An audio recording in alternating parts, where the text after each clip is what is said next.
Guys, hati-hati ya punya suami mukondo. Nah, nanti nasibnya seperti ini. Jadi kalian untuk teman-teman yang di luar negeri ini jadikan pelajaran bagi teman-teman yang suaminya terindikasi mukondo ya. Jadi apa itu? Simak di video ini bukti-bukti realnya. Jangan lupa subscribe ya.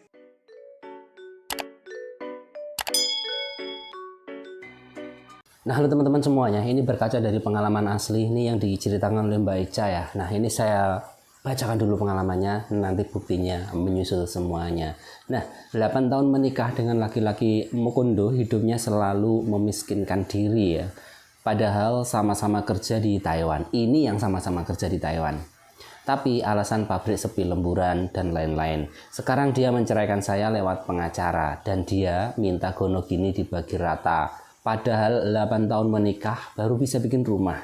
Itu juga masih ngutang orang tuaku 80 juta.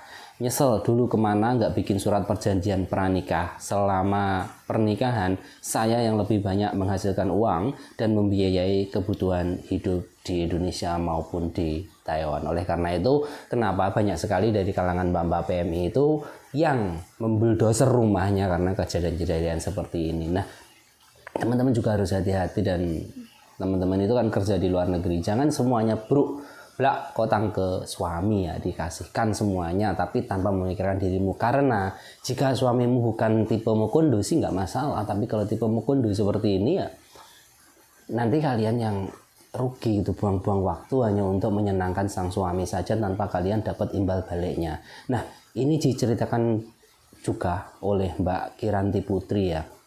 Cerita kita sama, cuma bedanya suami saya di Indo. Malah bukan suami saya yang minta gonogini, tapi orang tuanya yang minta gonogini sama ipar saya. Ini parah. Nah, ini Mbak Desi Pratisiwari juga sama ya. Kirain aku sendiri yang kayak gini, ternyata ada temennya. Terus kemudian ada saran juga ya dari anak terakhir ini, masih mending dibagi dua. Ku yang berusaha semuanya malah sia-sia gak dapet apa-apa. Yang ku dapet cuma baju bekas saja. Kasihan ya mbak TKW itu, sudah bekerja capek-capek di luar negeri tapi seperti ini nasibnya gitu ya. Kemudian Mbak Teh Yeti ini juga bilang ya, ternyata ada yang sama. Saya malah habis semua dijual mantan suami. Semangat Mbak katanya. Ya Allah, aku melihat seperti ini loh, mereka tuh cerita jujur ya kalau seperti ini. Nah, kemudian ini ada yang dari Kocet. Aku cerai nggak minta harga gonogini, males ribut masalah harta. Walaupun aku yang bangun rumah seisinya, cuma bisa berdoa semoga badanku sehat selalu, insya Allah dapat ganti yang lebih. Ini dari Mbak Kocut ya. Dan itu cerita nyata karena mereka berasal dari pengalaman mereka sendiri ya. Nah, ini dari Mbak Ajeng ada, tabungan disembunyikan dulu, bilang aja nggak punya tabungan. Terus rumah misal rela ya dibagi dua, hutang juga, kalau nggak jalan satu-satunya pakai pengacara juga, tapi nanti pasti bayar juga ya. Dan itu waktunya lama loh, apalagi kalau yang suaminya itu nggak ada duit gitu ya, ketika kita minta sudah keputusan ingkrah pengadilan, kemudian pihak wanita itu mendapatkan uang sekian dari pihak pria, tapi kalau dia nggak ada duit juga nggak akan dikasih kok, walaupun sudah ingkrah pengadilan ya. Nah, ini dari Mbak Mita, aku kemarin gitu tapi aku yang menceraikan. Terus kemarin ujuk-ujuk dia nyebarin hoax kalau aku selingkuh, padahal aku udah di titik capek punya suami, tapi kayak gak punya suami, baru ngasih duit ke anak aja udah kayak. Itu pilihan dari Mbak Mita ya. Kemudian dari Mbak Nyonya Bule ini lebih parah lagi, nasibku lebih buruk lagi mantan suami gak kerja sama sekali, bahkan dari nafkah, semfak, baju, motor, dan seluruh aset 100% hasil kerjaku di Taiwan. Dia di Indo. Setelah 17 tahun cerai, dia gugat harta gonogini. Padahal harta semua. Ini tiba-tiba suami mukondo ya. Kemudian dari Yuli, gimana dengan aku? Yang beli tanah aku, yang bikin rumah aku, minta cerai aku, yang suruh urat surat-surat aku, kan banyak 8 jutaan ya. Surat tanah dibawa kabur sama kendaraan, sekarang cuma melongo pasrah katanya.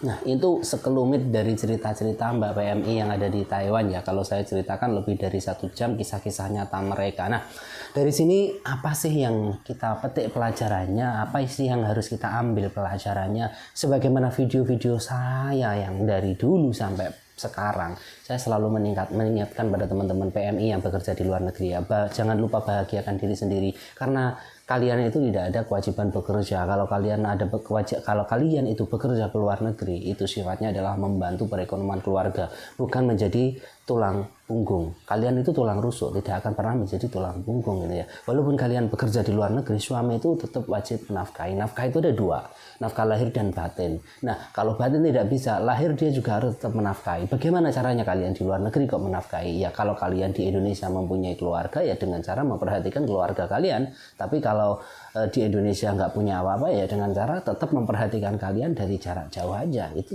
salah satu nafkah yang harus tetap dijalankan oleh suami, bukan dibalik ya.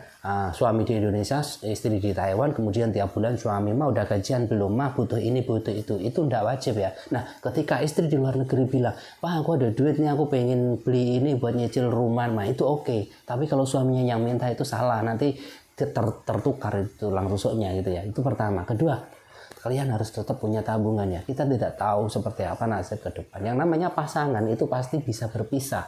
Beda dengan orang tua. Kalau orang tua itu masih, kalau anaknya tunggal atau apa, itu masih kita yang akan memiliki nanti. Tapi kalau pasangan itu kalau belum klop ya gitu. Apalagi ada indikasi ya, kalian bekerja di luar negeri yang di Indonesia leha-leha gak pernah memberikan nafkah kepada kalian, itu sangat bahaya sekali. Nah, kalau sementara di luar negeri kalian bekerja, bahagiakan diri sendiri, jangan lupa tabungan sendiri, jangan lupa. Kemudian ya buat badan kalian itu terurus juga ya, jangan di luar negeri nggak pernah ngurus badan sama sekali. Yang di Indonesia kalian kirim duit terus ke Indonesia, ternyata disalahgunakan untuk mencari LC atau yang lainnya, kan sayang gitu loh, rugi gitu loh. Jadi itu pesannya. Dan kalau kalian membeli aset rumah, misal kalau bangun rumah, pastikan sudah sertifikat, dan sertifikat itu atas nama kamu ya, atas nama kamu, ataupun minimal kalau memang suaminya baik berdua itu oke gitu ya.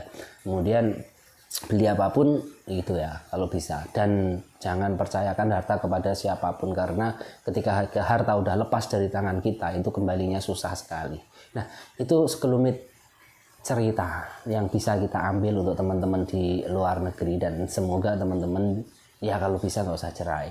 Kalau bisa, kalau pasangannya sudah bagus, dan pasangannya yang belum bagus saya doakan bagus ya, karena kasihan perjuangan kalian jauh dari keluarga di luar negeri kalau cuman sia-sia seperti itu.